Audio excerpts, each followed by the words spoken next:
What if we just incorporated the uterus? You know, if the uterus itself was a corporation, then would the Republicans then want to deregulate, like they're deregulating every other corporation? So we kind of made this joke, and then Scott kind of said this on the floor, saying, I'm asking you members, we constantly talk about not putting more and more regulations out there. But yet again, it comes to my wife's uterus, more regulations. It comes to my friends' bedrooms, more regulations. It comes to unions, more regulations. Don't practice an ideology of convenience. You have 18 anti-choice bills that all regulate the uterus, that all want to legislate the uterus. But then he says it on the floor and he gets reprimanded. How did the Republican leadership in the State House respond to you? Well, they immediately went to my Democratic leader and my Democratic Rules Chair and told both of them that I was no longer allowed to use any body parts at any point in time on the floor anymore. Wow. And the justification for that is that the mention of the body parts that they are regulating with their 18 anti-abortion bills, it's the name of the body part that's the problem? Apparently so. You know, they want to control it, but I guess they don't want to respect it. Women just went crazy in the state of Florida and really fired up and started, posting everywhere, tweeting and going on Facebook and starting online petitions. Men joined on board, and we kind of coined the term the Uterati for the women who just weren't going to take it anymore. The women and the men, right, who weren't going to take it anymore.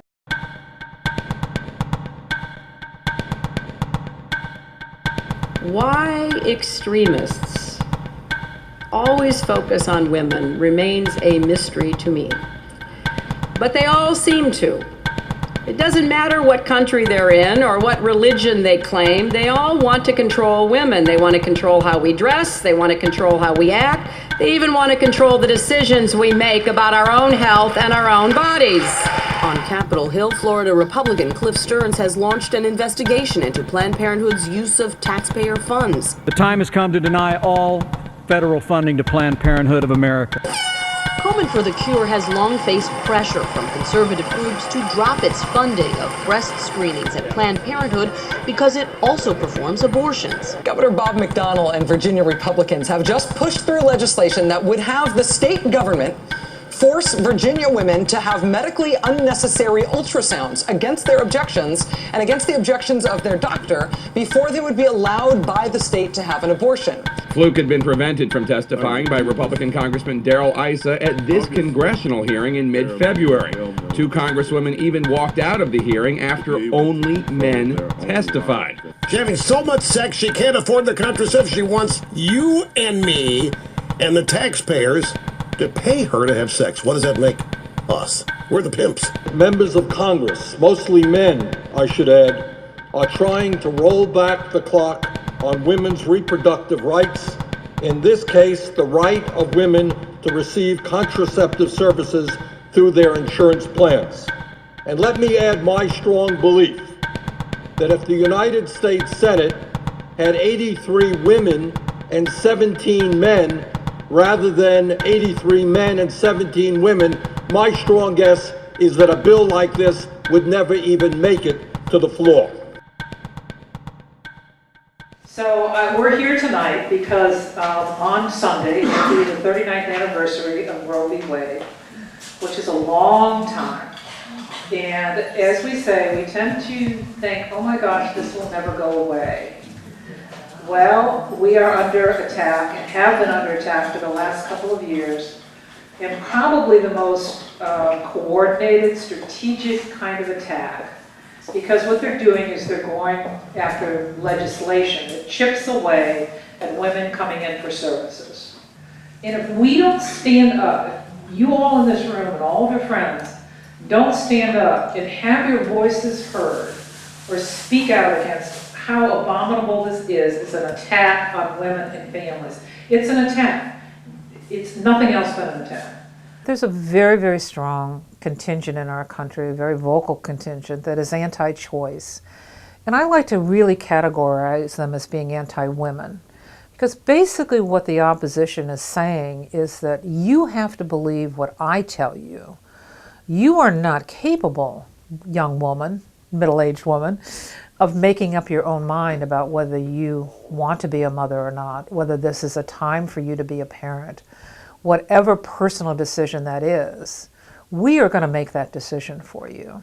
You know, women are the sex that carries the baby and has primary responsibility for them, particularly if the male goes away and doesn't help in the support of them. So I think to attack reproductive freedoms is, in effect, attacking women. I mean, it's a war on women. You know, the comedian Andy Borowitz actually said, you know, welcome to 2012, or as the GOP says, 1812. And you wonder how, I mean, you really wonder where this kind of renewed attack on women's rights and women's equality and women's opportunities, economic and otherwise, really came from, why it has been renewed at the level it's been renewed at. As someone who has one child, you know, been a parent, is an activist, pushing on issues such as this, pushing for women's rights, I am appalled, I am frightened by the direction I see we are going in as a country, from the national kind of federal discourse, narrative, policies that are being introduced, which is a direct assault on women and women's choices. It is paternalistic. It is, it's like I'm lost for words. But I'm frightened. I'm terribly frightened by it. I think the dangers of contraception in this country, the whole sexual libertine idea, then many in the Christian faith have said, well, that's okay. I mean, you know, contraception's okay. It's not okay, because it's a license to do things in the sexual realm that is counter to how things are supposed to be.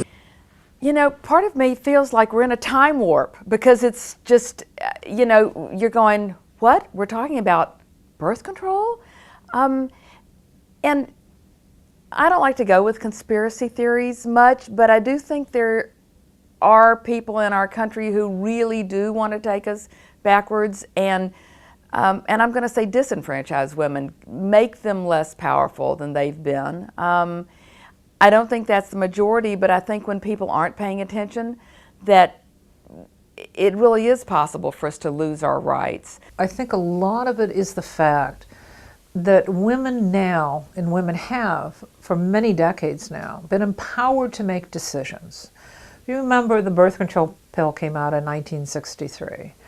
And at that point in the 60s, there was all this talk about women, you know, becoming career women. They were going to be telling men what to do. They were going to be leaving their kids on doorsteps. There was all of this you know, nonsense about women all of a sudden giving women the right to determine their reproductive capability.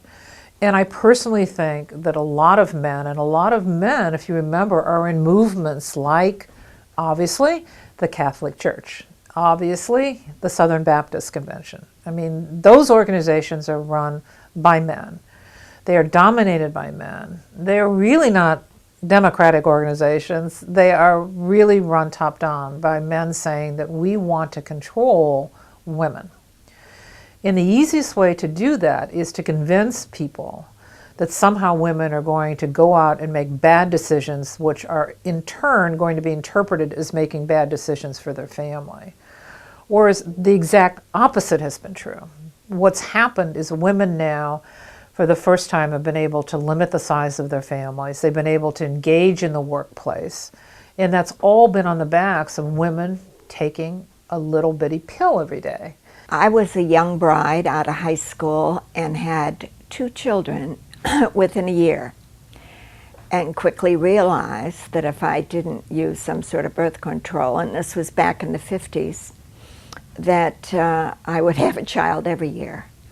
And so I did have one more child a few years later, but then in 1961, when the birth control pill came out, and I was on my doctor's doorstep, in New York State this was, and got that original prescription and took that pill for the next 30, 40 years, I thought it was the most wonderful thing of the 20th century. And I thought women would never have a child without wanting one.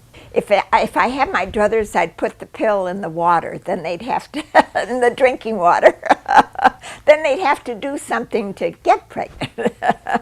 You know, I've been married 7 years, and for 5.5 of them, I was on birth control because we wanted to be intentional about how we planned our family, how we brought a child into this world. We wanted to make sure we were financially sound, our careers were well in hand.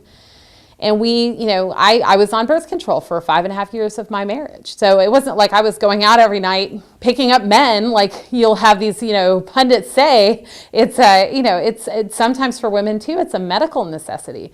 If they have fibroids, if they have other types of medical issues that a birth control medication can actually cure and help them, relieve pain, things like that. So I think it's a real fundamental understanding. I think this attack rests on the really incorrect assumption that women have a certain attitude or demeanor about birth control, not just sex, because a lot of times, like I said, it doesn't have to do with sex, but about a medication that women should have access to. Healthcare, basic healthcare that women should have access to. Just as a lot of women, maybe even most women, have short memories or no memories of how hard some women fought in order for us to be able to vote and now take the vote for granted, even though, we can be reminded that women died in this country so that we could vote.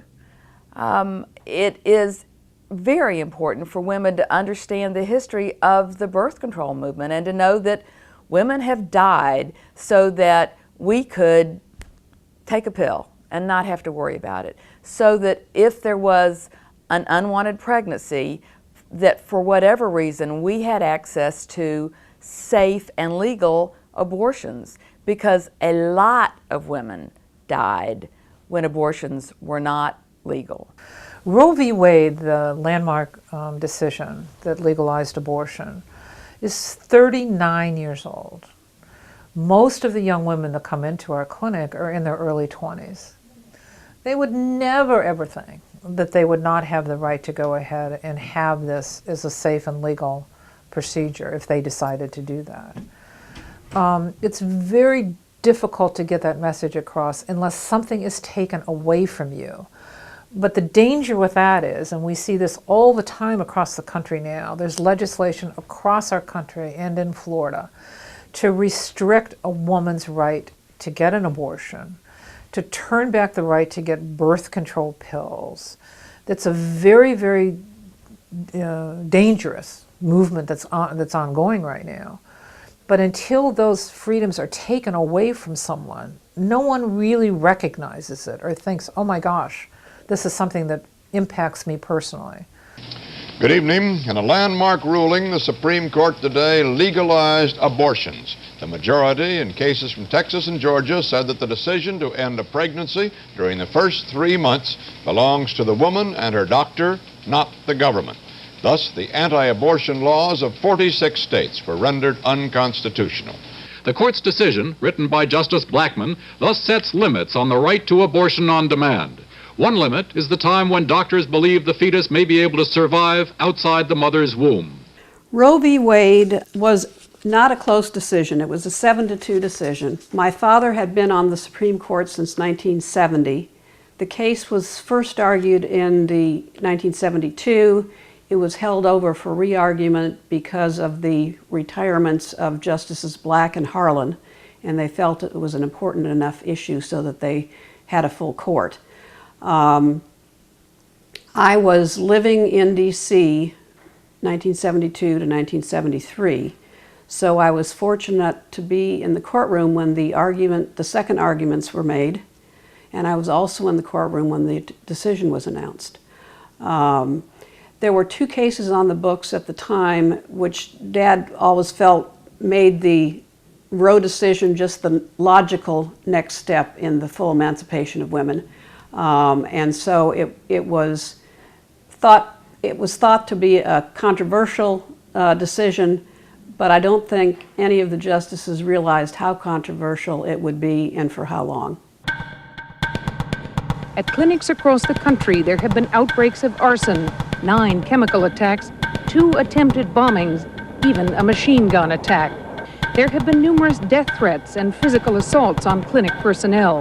Good evening. We begin tonight with the murder of Dr. David Gunn, who was shot yesterday outside his abortion clinic in Pensacola, Florida. A single bouquet marks the site where Dr. David Gunn was shot.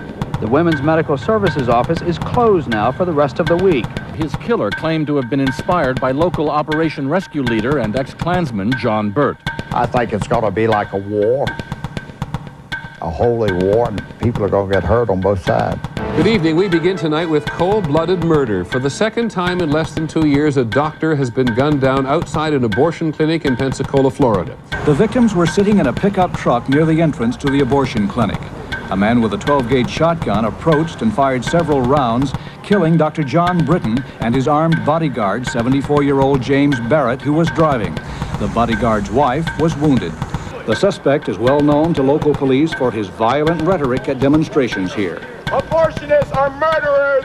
Murderers should be executed. A father of three and former Presbyterian minister thrown out of his church for these views, Hill claimed on Nightline 8 months ago to have many followers. As a cameraman from CBS affiliate WGNX was recording the scene, a second explosion.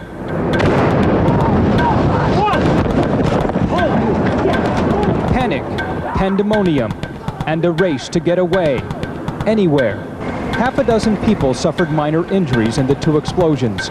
The second bomb, which exploded in a dumpster behind the building, shattered windows half a block away. A bomb at a Birmingham, Alabama clinic this morning killed a policeman and immediately raised questions about whether this bombing is linked to similar bombings in Atlanta. The bomb ripped through the clinic at 7:33 this morning, just as employees were preparing to open for business. The clinic has been the target of pro-life demonstrators for years, most recently, just last weekend, marking the anniversary of legalized abortion. A federal investigation has begun into the killing of a New York doctor who performed abortions. Dr. Barnett Slepian was targeted by a sniper while he was at home with his family Friday night. Police say he was standing in the kitchen with his wife and 4 boys when a sniper, believed hidden in the woods in the family's backyard, took aim and fired only once.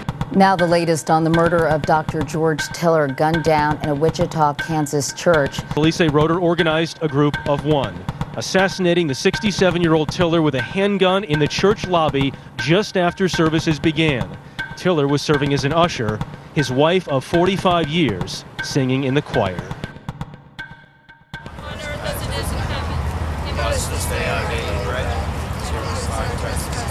Be with me, little Jesus, in everything I do. Hail Mary, full of grace, the Lord is with thee. Blessed art thou amongst women, and blessed is the fruit of thy womb, Jesus. Holy Mary, Mother of God, pray for us sinners now and in the hour of our death. Amen. Hail Mary, full of grace, the Lord is with thee. Blessed art thou amongst women, and blessed is the fruit of thy womb, Jesus. Holy Mary, Mother of God, pray for us sinners now and in the hour of our death. Amen. We pray that you will have a change of heart. We pray that you will be converted in your heart to know that what's going on here is wrong. There's no necessity for it. There's help for you. You don't need to feel desperate or alone. There's lots of good, loving people that would love to help you. I want to get a good picture of your face, please. Let me get a good picture of your face. Can I? It's really pretty silly when you think Jesus about it. Christ died on the cross to save you from your sins? Did you know that he died for you too? What's your name? You don't talk?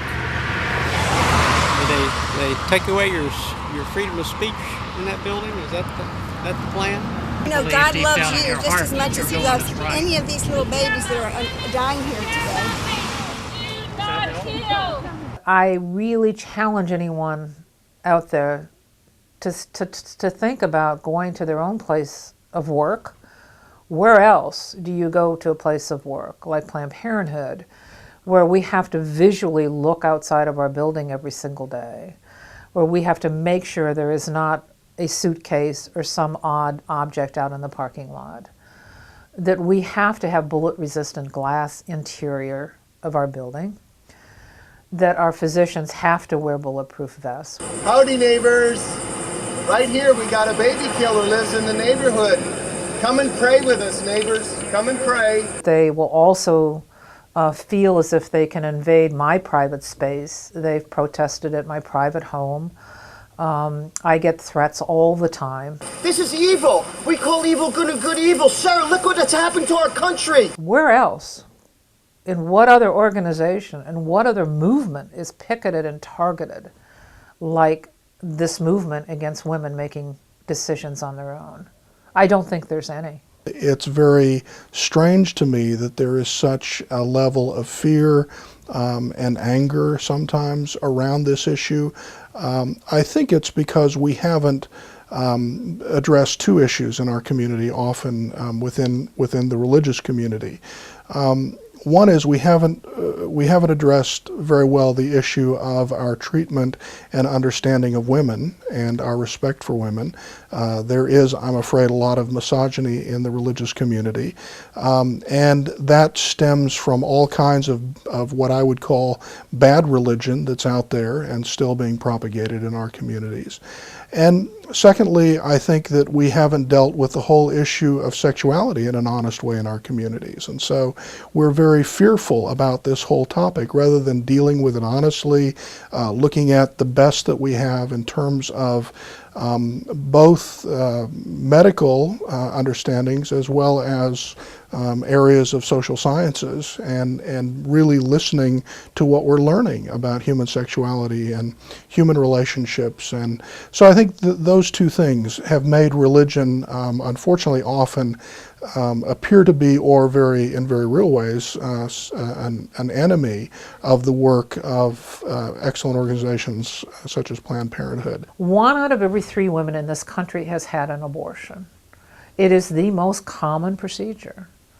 And I think it's very important that people understand that it's across all religions, all socioeconomic conditions.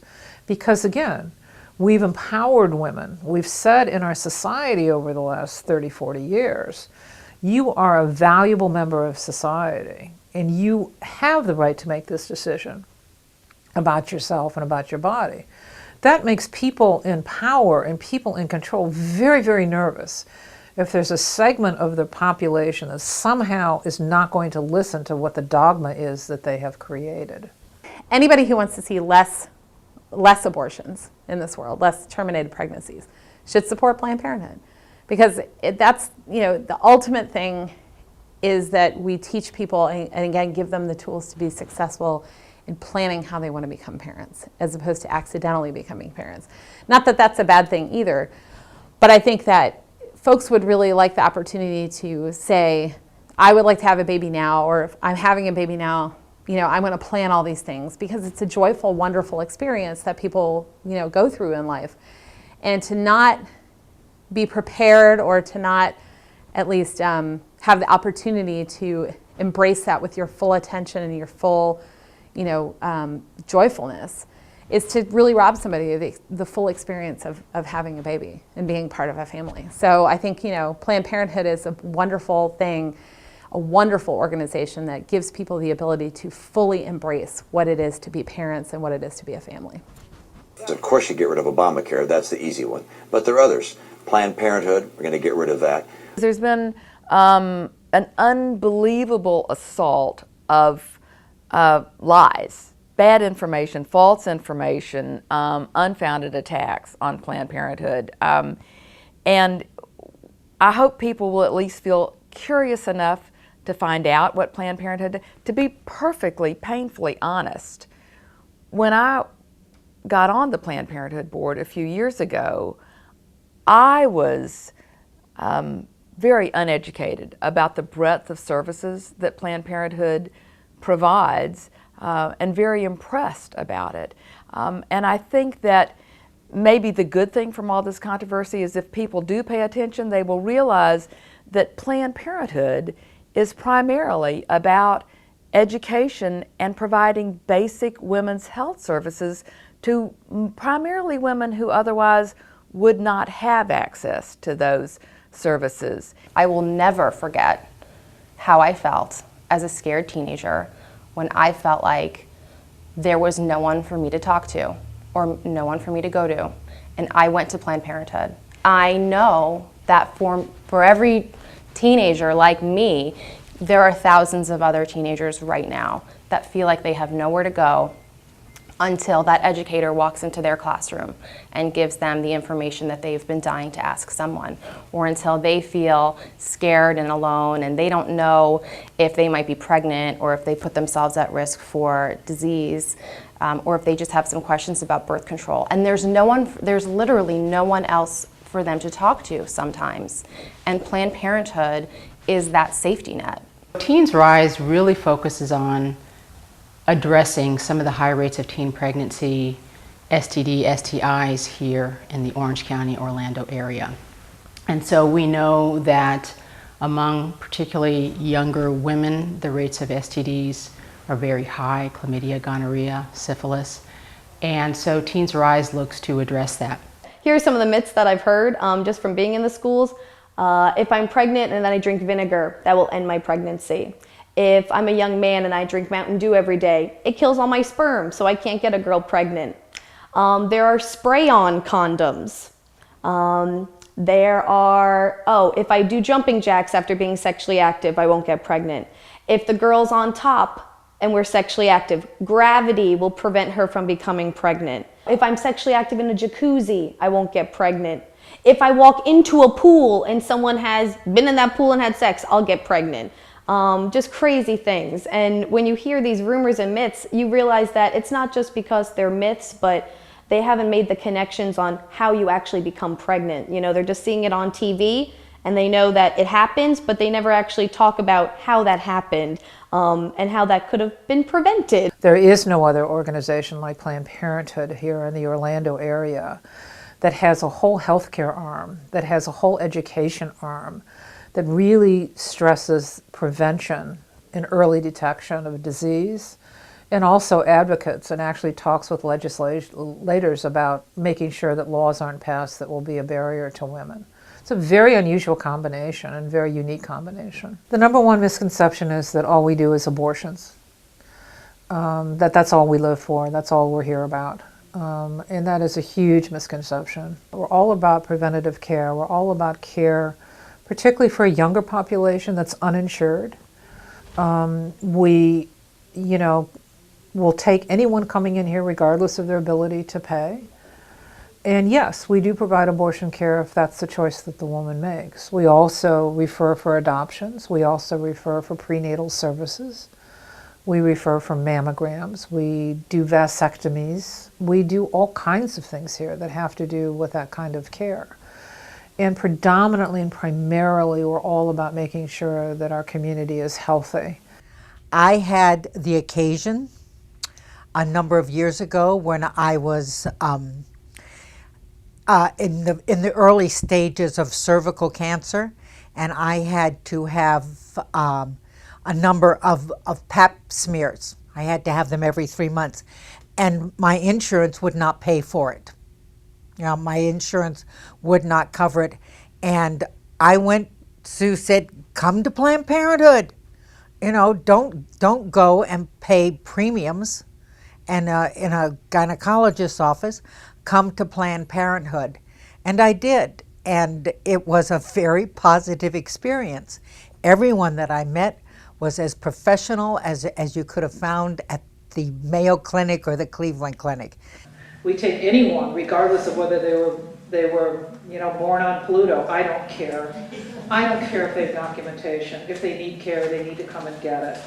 And in this economy, or any time in a woman's life or a family's life, having an unattended pregnancy is really, really life-altering.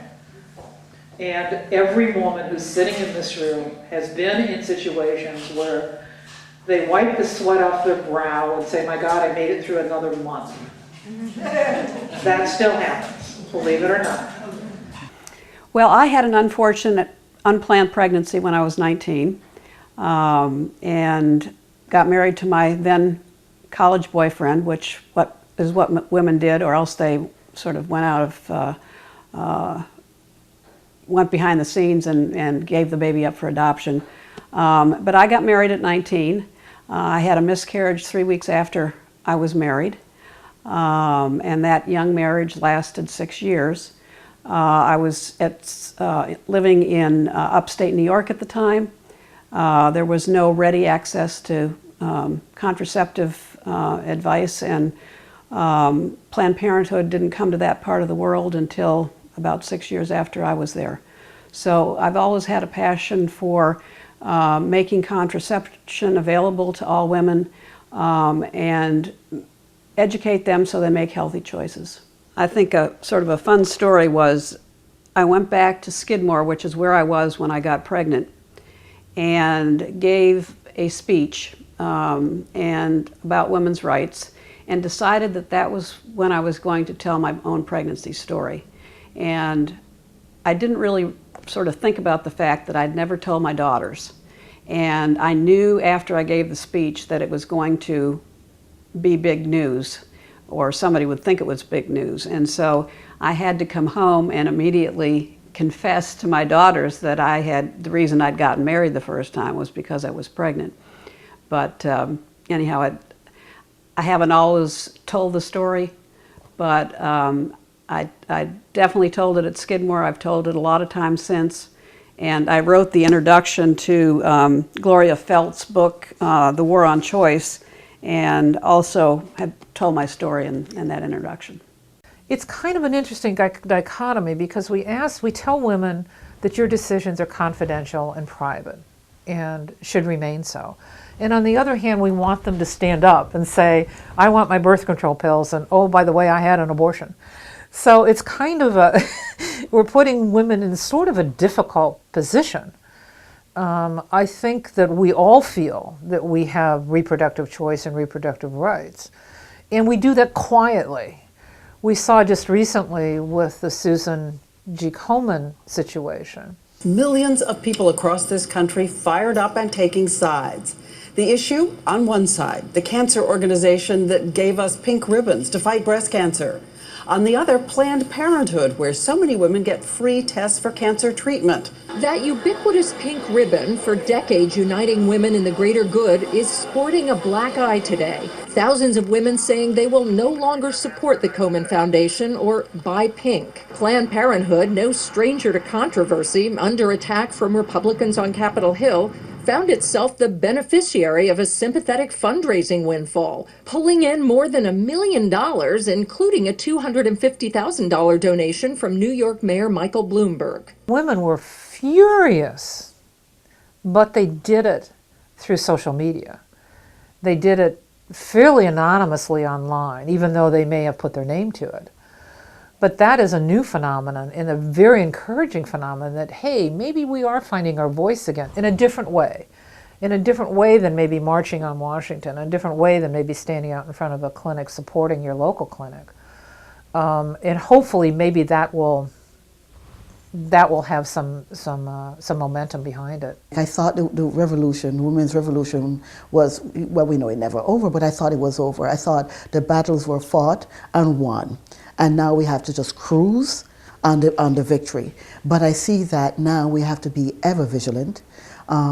Last year, all these bills pushed through the legislature. This year, similar bills being pushed through that will take away choices from women, criminalize women for choosing to have an abortion if that's what they choose, redefining viability of a fetus when a fetus is viable, criminalizing the doctor for informing or adhering to a woman's choice, imposing values that are counter to a woman's intent, a woman's value or choices on a woman is just amazing and appalling to me. It just comes from such a place of privilege when you see these overwhelmingly male-dominated legislatures that feel that they know what's best for women.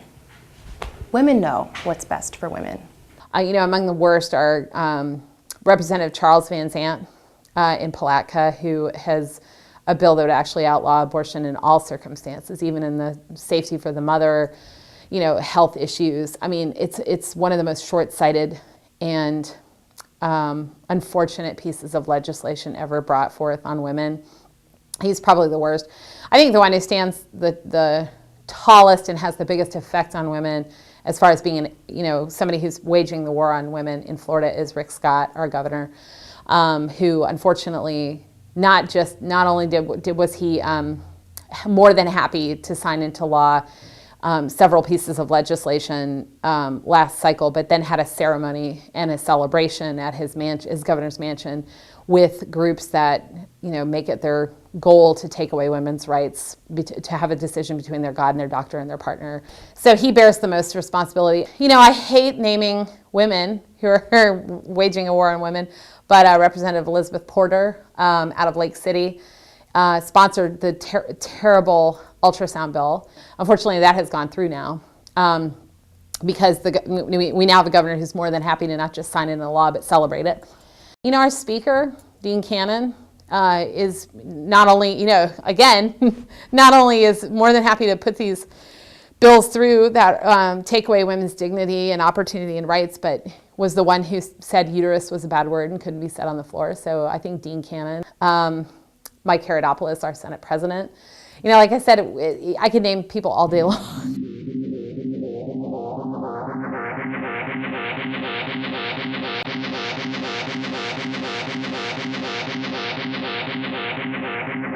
Yeah, I mean, if there's one movement that the LGBT community feels, I think, the closest to, it's definitely the movement of people who are working for gender equality and are, fighting for choice and fighting for comprehensive women's health care. And if there is any signal or sign that there is real connectivity between those two movements, it is. You can find it by looking at who opposes us, who wakes up every single day and tries to make our lives harder. It's always the same people. When the people who are railing against Planned Parenthood in the Capitol, the people who are putting forward bills that try and restrict what women can or can't do with their bodies, or how much time you can go before you are no longer allowed to have an abortion, things like that. It's Florida Family Policy Council. It's Florida Family Action. It's leaders like John Stemberger and Tony Perkins. So. Our enemies are the same, and I think that more than anybody, the women at Planned Parenthood, and especially Sue Idtensohn, has always known that we got to lock arms and we got to fight these struggles together because they're interconnected. Well, we are both social justice issues and movements. We're human rights movements. We believe firmly and strongly in a person's ability to make whatever decision is right for them, and so does the gay rights movement. I mean, your movement is not, like people say, trying to grab people and bring them in to turn them into being gay or lesbian people. I mean, we have the same problem. Everyone thinks that Planned Parenthood, we're dragging people off the street, men and women combined, I think, to have an abortion. It's just silliness. And I think we can be much stronger together. We have always been in silos in this country with particularly human rights, particularly social justice issues, environmental issues. We all are in our own little bitty silos and our own little bitty organizations. And we have to come together under an umbrella and say, as a group, our voice is much stronger. Those people in Tallahassee need to hear from us. They need to hear from us about all the issues. They specifically need to hear from us about issues about women's health. We need to stand up for ourselves, and if we don't stand up for ourselves, it's hard to ask somebody else to stand up for us. Nationally, Planned Parenthood has just been beat up. We almost had the government shut down because of some crazy people in Congress that didn't want Planned Parenthood to get funding. It's a frightening time for our organization. It's also a very empowering time for our organization because we're beginning to see some of the more silent voices and silent faces come forward and say, no, don't take my Planned Parenthood away. This is a place I've gone to for years. This is a place we need to support. The House was debating funding for Planned Parenthood when Congresswoman Jackie Spear rose to speak. I had really planned to speak about something else, but the gentleman from New Jersey has just put my stomach in knots. Because I'm one of those women he spoke about just now. She was responding to Republican Chris Smith, who had just graphically described a type of abortion done during the second trimester. That procedure that you just talked about was a procedure that I endured. I lost a baby. But for you to stand on this floor and to suggest, as you have, that somehow this is a procedure that is either welcomed or done cavalierly or done without any thought is preposterous. After telling her story, Spear responded to what she called a vendetta against Planned Parenthood. Planned Parenthood has a right to provide services for family planning. Planned Parenthood has a right to offer abortions. Last time you checked, abortions were legal in this country. It's a really important reason that we need to elect women to office, because it's having women in Congress has made a huge difference. Although we don't have enough women in Congress, it has made a huge difference in a lot of issues, not only about pay equity issues, but women's health care and fair housing and any number of things. And I think that continues to be really important, that we need to have women involved in the conversation, not only as elected officials, but as engaged citizens.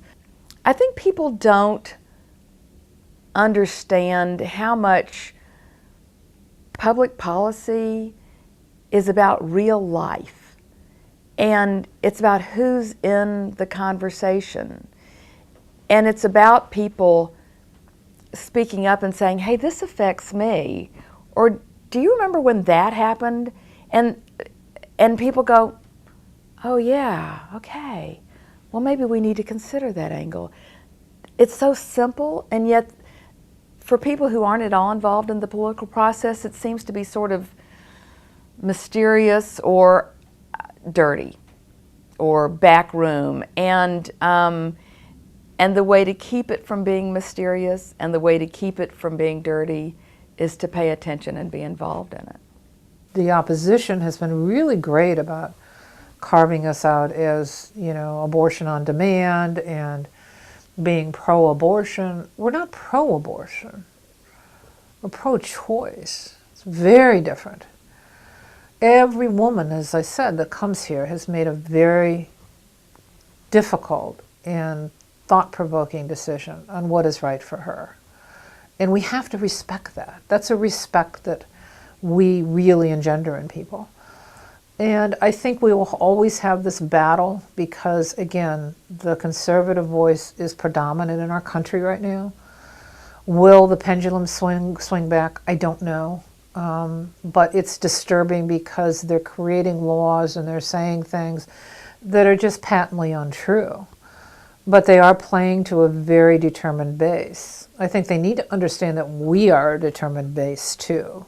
Hey Congress, we need our birth control! Hey Congress, we need our birth control! Hey Congress, we need our birth control! Hey Congress, we need our birth control! Hey Congress, we need our birth control! Hey Congress, we need our birth control! Hey Congress! Hey Congress! Stop attacks! Stop attacks! On birth control! On birth control! On prevention! On prevention! And on women! And on women!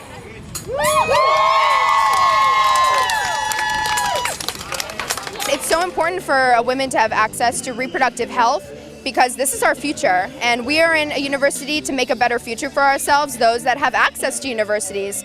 And we believe that to have that taken away by taking away our right to choose, whether it's on birth control or sex or abortion, is frankly wrong, and no one should be able to take that away from us. Well, I think Planned Parenthood has a basic concept, which is choice, and it's just about, you know, the power to decide what you want to do with your life, and they provide so many really important resources to women and families that without it, like, our lives would be so much different. We wouldn't have the ability to get a job or go to school. Like, the resources Planned Parenthood provides are life-changing, and we need to support that. Healthcare should be accessible to everyone, no matter what their religion is, no matter who they are, where they're from, what their economic status is, no matter anything about them. If you have a need to control your reproduction, to make sure that you control how your family is laid out, and basically controlling your own health. We also have to remember that birth control isn't only used to control birth, it's also used to regulate periods, deal with specific health issues as well.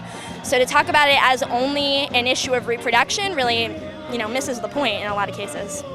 I support Planned Parenthood because I'm young, I'm a student, I don't have any insurance, and I've been going to Planned Parenthood to get my yearly checkups, my pap smear, and just anything. And I know that for me it's really important to get those checkups because I am scared of cervical cancer, I am scared of breast cancer, and I do need birth control. Me and my husband, we go there for that. So I would absolutely be lost without Planned Parenthood, and I hope that everybody knows how important it is to women like me to have such services that I can't afford otherwise. My message to the Florida legislator is stop attacking women, stop attacking students, stop attacking us because we have sex, because we are going to have sex. That's not going to stop. It's just going to get more dangerous. It's infuriating what they're doing because they ran on the platform for creating jobs, working for Floridians, but instead what they're doing is making legislation to take away our right to choose. It doesn't make any sense. It's not creating jobs. It's based on beliefs, not even based on facts. And legislation should not be made on what someone believes. You need to be based it on facts. It's the separation of church and state for a reason. So it's infuriating, No one is pro-abortion. The right to choose is just you decide what is best for you and your family, your spouse, and your life. It's not saying you want to get an abortion. No one wants to. But we have to have that right to determine that decision by ourselves. We need to stand up and have our voices heard. Young women come to me all the time and say, we really appreciate that you're there, and I've been encouraged and I've been, enthused by what you have to say, and I want to carry on this banner. I mean, what other great comment could you ever want? At the Roe v. Wade event that we had in January, I was amazed. I mean, there were more young people in the room than people my age, which is a wonderful thing. This is one of the times when you want to be replaced by the younger folks, bring it on. It's like the yin and the yang, when Republicans in the GOP and these ideologues like John Stemberger wage war on women, it helps us recruit. I think women say, wait, what did you say? They want to take away my birth control? And I think that they're inspiring new generations of activists. So, for that, we thank you a little bit. I've always worried about the younger generation not understanding what it was like without birth control, without access to reproductive health clinics. And it's great to know that they're out there, in a forceful way. From a near-government shutdown over funding for Planned Parenthood services, to Sandra Fluke being called a slut for speaking out in favor of birth control coverage, to just last week, Florida Governor Rick Scott vetoing funds for rape crisis centers, while continuing funding for anti-abortion crisis pregnancy centers that provide no real services to women. It's outrageous. Our message today to policymakers is clear. Enough is enough. Stop the attacks on women. We demand the recognition of the inherent dignity and worth of every woman. Not an egg, not a zygote, not an embryo, not a fetus, but of women.